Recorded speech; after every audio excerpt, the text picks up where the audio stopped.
Voilà, petite balade sur la plage de Kovalam, c'est le dernier soir avant le départ demain. J'avais envie de me faire cette petite vidéo pour me remercier. Pour me remercier de m'être accordé ce séjour, d'être venu là, de m'être autorisé ce petit moment de pause, cette petite parenthèse. Certains ne s'accordent jamais, ils ne prennent pas le temps de s'accorder et je dois dire que je suis content de moi, d'avoir pu à la fois avoir les moyens de pouvoir me permettre ça et puis d'avoir pu finalement m'offrir cette petite liberté, cette cure ayurvédique. Ça n'a pas été facile, mon mental a beaucoup cavalé pendant cette cure, beaucoup. Pas mal d'allées-venues, beaucoup de questionnements, beaucoup d'interrogations, passé, présent, futur.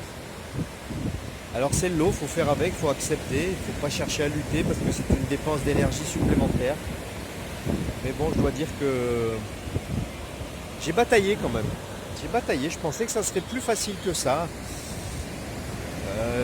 Les massages, le lieu, tout ça, ça a été formidable. Je pensais que ça contribuerait beaucoup plus à lâcher. Mais ça, Darpan le dit bien dans ses séminaires. On peut être au bord d'une piscine en sirotant un pina colada, il aime bien prendre cet exemple-là. Et puis avoir des fois des émotions, des pensées qui reviennent.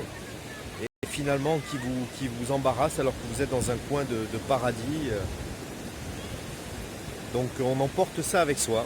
Alors ne pas lutter, ne pas chercher à résister, accepter. Et c'est le chemin.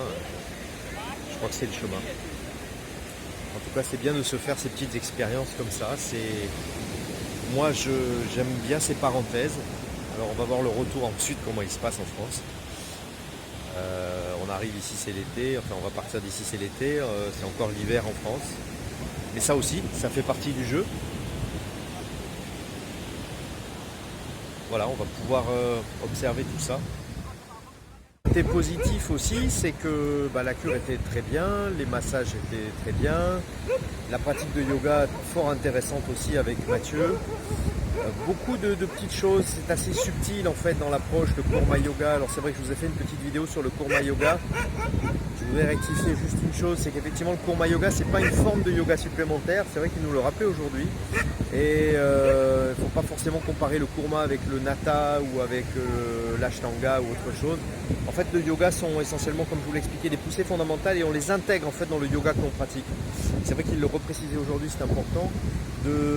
Ça n'a pas comme objectif de changer, d'apporter une autre forme de yoga, mais vraiment de l'intégrer dans son propre yoga. Donc je crois que c'est intéressant aussi d'amener cette petite précision. Et donc voilà, ce qui est riche en fait dans ces moments-là, ce sont les rencontres, les échanges. C'est vrai que j'ai pu discuter un petit peu avec Vinet, voir un petit peu comment il travaille avec les plantes. Voilà, c'est des petits moments de pause en fait.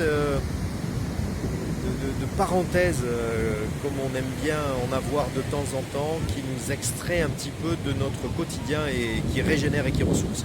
Même si le mental a pu un petit peu cavaler de ci, de là par moment, ça fait partie du jeu là aussi.